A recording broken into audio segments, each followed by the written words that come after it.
Hi, I'm back. So, what you really need to know is you don't have to confuse yourself. You don't have to rush things.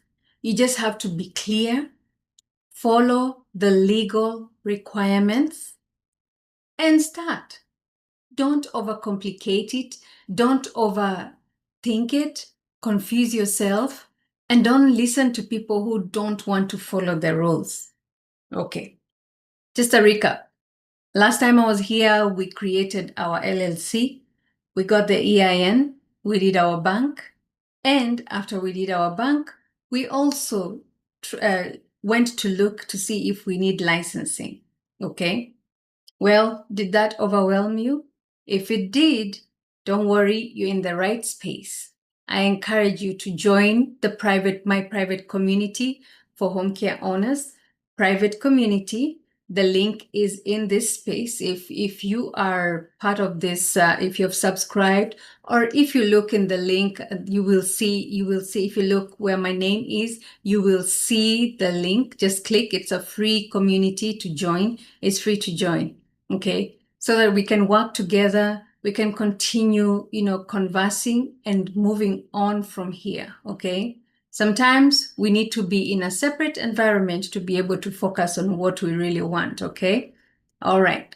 So now we are still in the startup phase. Okay, after we've done all that, remember we still haven't started seeing the clients, right? We haven't started seeing the clients because we're still in the setup phase. Okay, there's one thing I want to tell you. When you're in the setup phase, it can be frustrating. It can be challenging sometimes, especially if you're somewhere where people don't want to help you. It can be frustrating.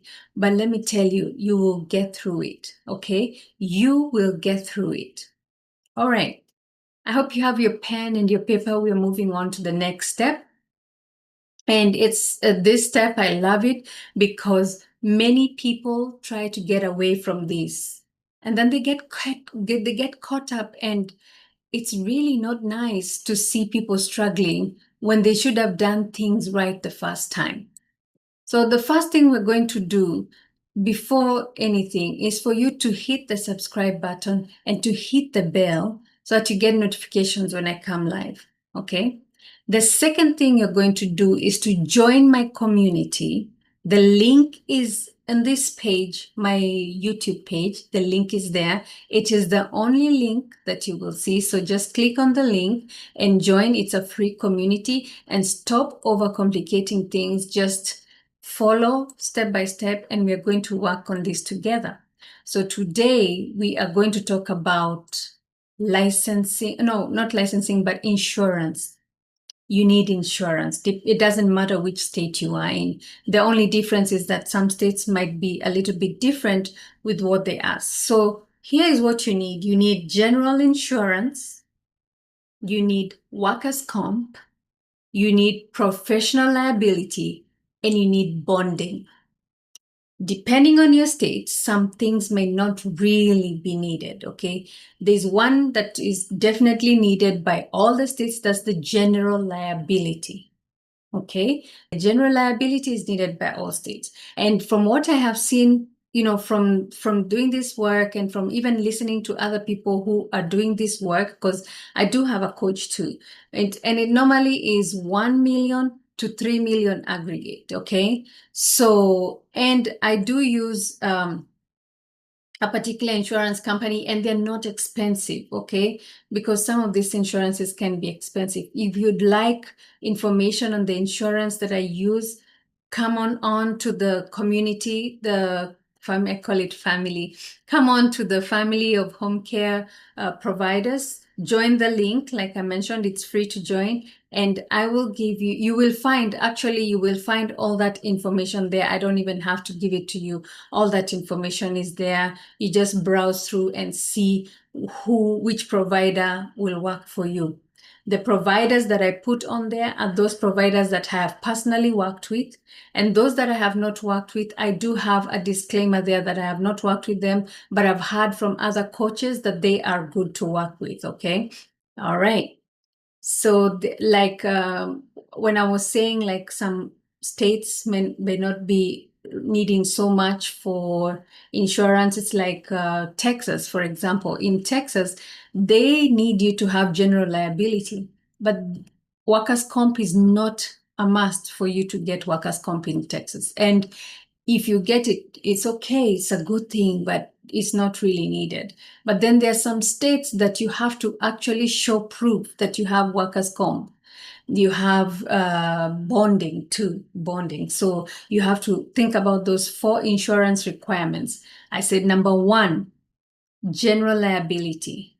Number 2, professional liability. Number 3, workers' comp. And number 4, bonding. Think about that, okay? So your insurance requirements, once you have that, like the top tier, have those insurance requirements covered.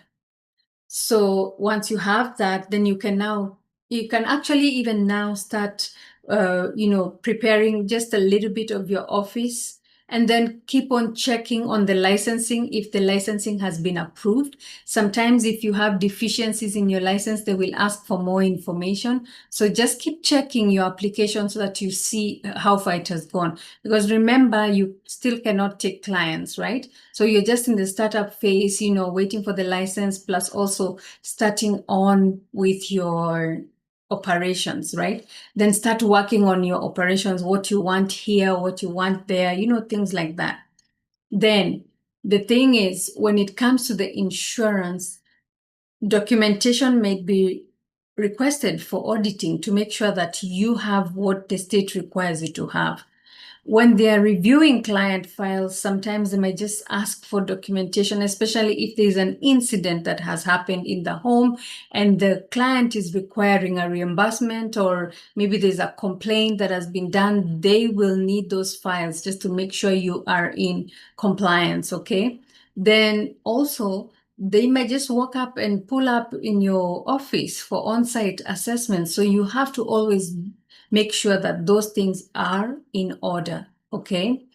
Then they do things like annual inspections, and during renewals too, they might ask you, depending on where you are, they might ask you for that liability insurance. The insurance company that I use, for example, they're very good with reminders. They remind you way ahead of time that your insurance is about to expire so that you can plan, okay? So you want that information, please join the family and come, the Homecare family, come there and see and talk to us, okay? Come and see how we can help you. Okay, so just I wanted to really mention about that insurance, because insurance is part of compliance. Okay, insurance is part of compliance. You have to protect yourself because you're protecting your assets. Okay, you're protecting yourself so that nobody comes and starts taking things from you, because that is the business side of it. And like I said, 1 million to 3 million aggregate sounds expensive, yes. But then if you use the agency that I use for my insurance, really, I pay like, let me say 50 something, 60 something with taxes on there. And the reason is I also don't have a clinical team. It's a non-medical home care, right? So that also changes everything. It changes the dynamics. So if you're having a clinical team, can be a little bit more because of the liability is high. But if you're not having a non-medical team, the liability is low. If you're having transportation also, that can be high too, because that's high risk, especially if you're driving. Now, when it comes to transportation, when you're insuring the car, you will insure yourself plus other passengers in. And the insurance people are very good at, telling you like what you need to do, how you need to, insure each person in case of an accident. You need to insure each person.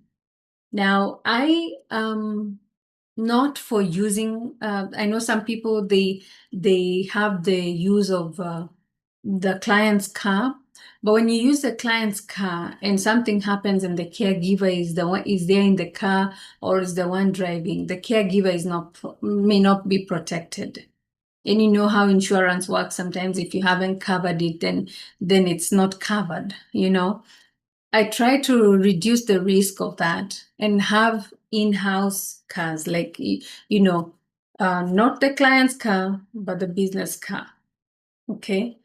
But it's up to you because it's your business. You decide how you want it. Okay. So now, where we've reached now, you see, we are building slowly. We are not rushing because there's no need for rushing, because also remember your license has not been approved yet. You just did it, right? So because we are at that spot, now we've done the insurance part. The next time we're going to meet, we are going to talk about something else, okay? And what we're going to talk about will be something very interesting because it's about community, all right? I'll see you in the next live. Remember to subscribe to this channel, and also remember that you also need to hit the notification button so that you know when I'm coming on. Then again, remember that you need to join the family, a home care business community. The link is on my page. Go ahead and click it. Thank you.